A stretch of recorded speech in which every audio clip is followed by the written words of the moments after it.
everybody, this is Bandai here once again, and I'm coming back with a less than traditional toy review because this is not really a vinyl kaiju of any sort, but this is something that I've wanted for a long time now. Yes, now a lot of things on this channel are stuff that I've wanted for a long time now, quote unquote, but this is something that I've seen other kids play with when I was a little kid, and I wanted to get one, but I could never get one because I had the set from Tiga, which I have also lost. And back in 2012, it was re-released under the Ultraman Saga banner. Now I'm sure you already know what that means. But in any case, they reissued this toy, and I was like, cool, I should pick it up. And then I never did.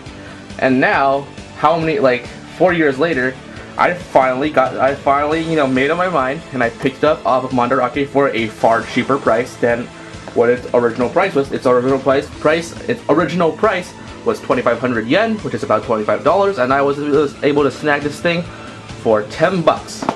New in the box too. So let's get it. So let's show off what it is.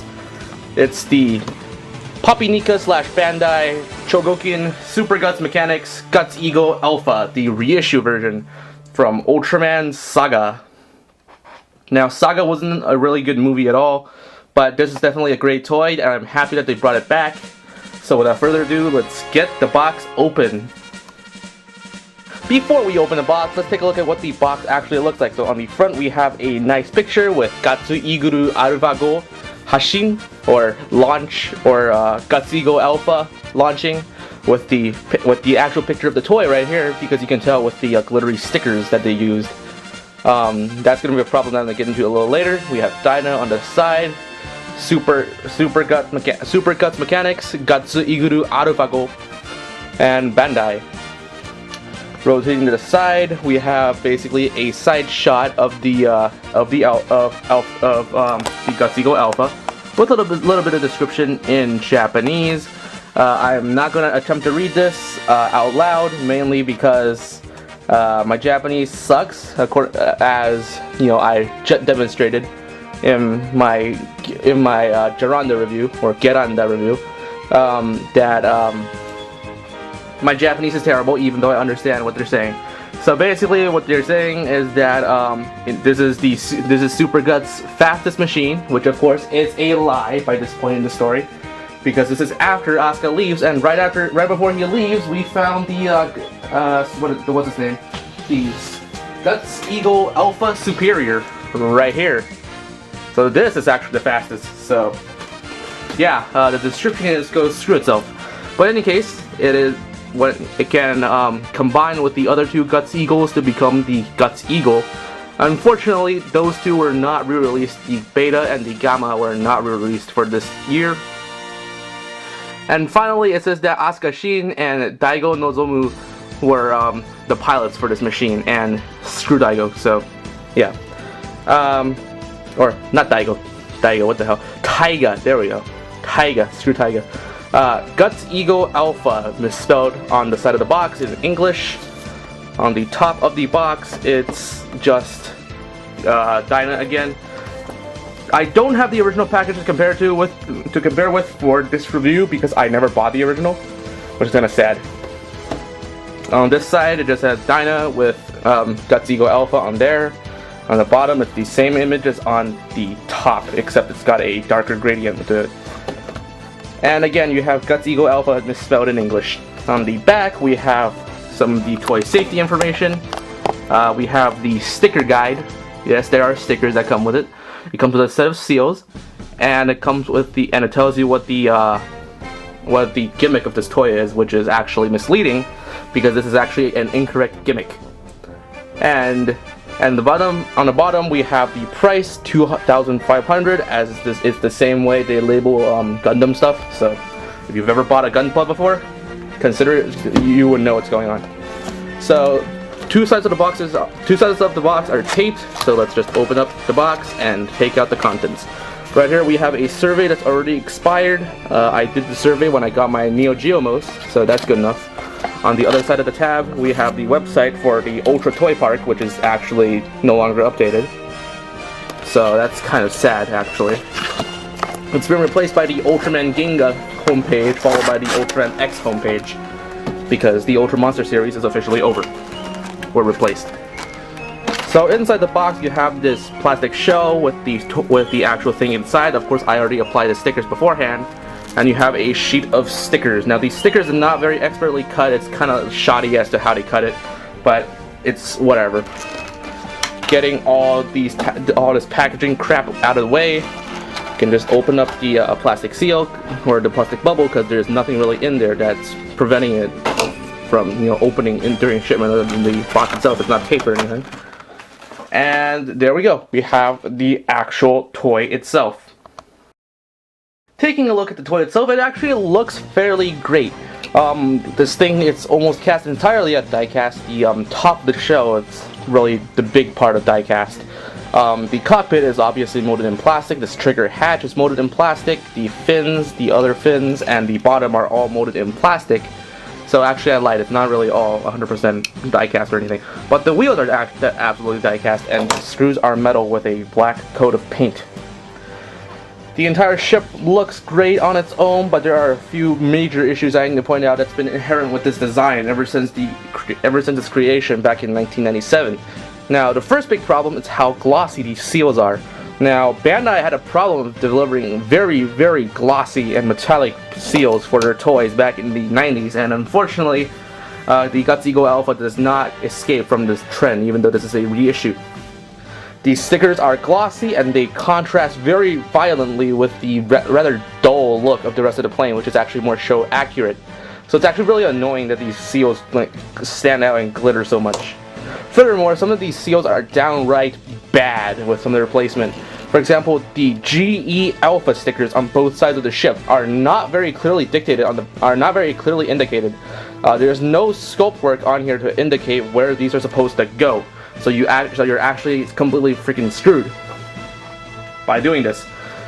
Furthermore, some of these seals are just downright bad. For example, the seals on the insides of the wings take some effort to get in properly, and the worst seal of the bunch is the one on this hatch right here for the gimmick, because this piece, it's a multi-dimensional piece, it's smooth plastic, and the seal, since it needs to bend to adhere to it, does not adhere very well to it at all.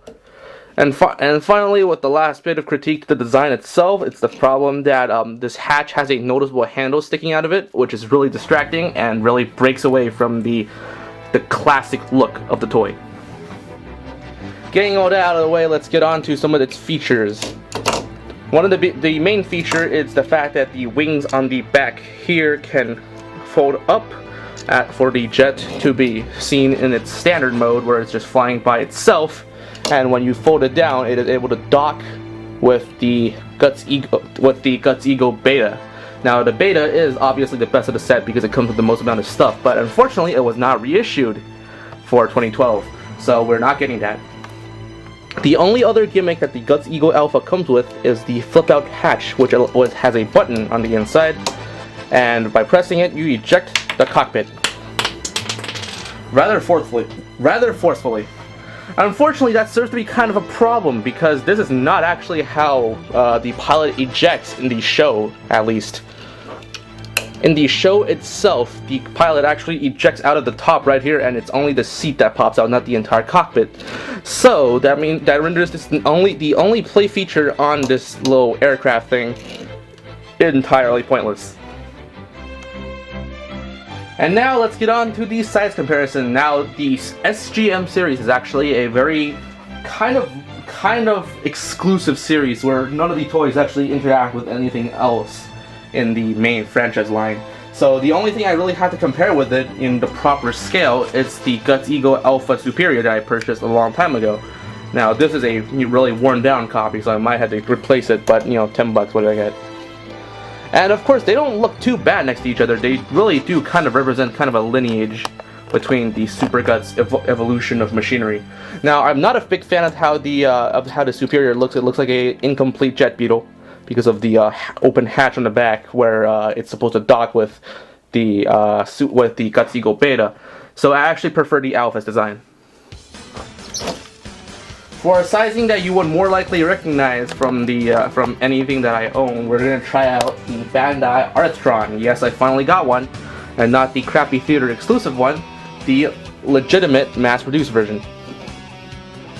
And of course, as you can tell, it's heavily out of scale. Now, if you do want something that is in scale, go check out my really old review for the Super Guts Complete Mecha Selection set video, where I talked about the smaller versions of the Super Guts mechanics, and those actually look about on par in terms of quality with these things, and they actually do serve the job a little better if you really want to film kaiju movies or anything with Super Guts vehicles.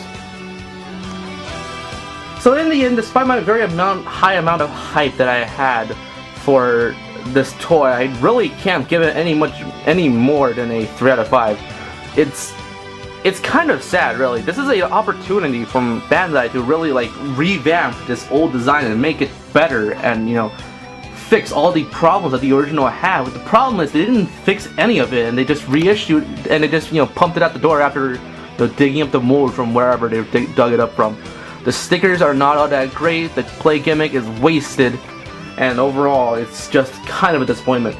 Now, the sculpt itself is not bad, but the problem is there's nothing really compatible with it. I mean, sure, if you had the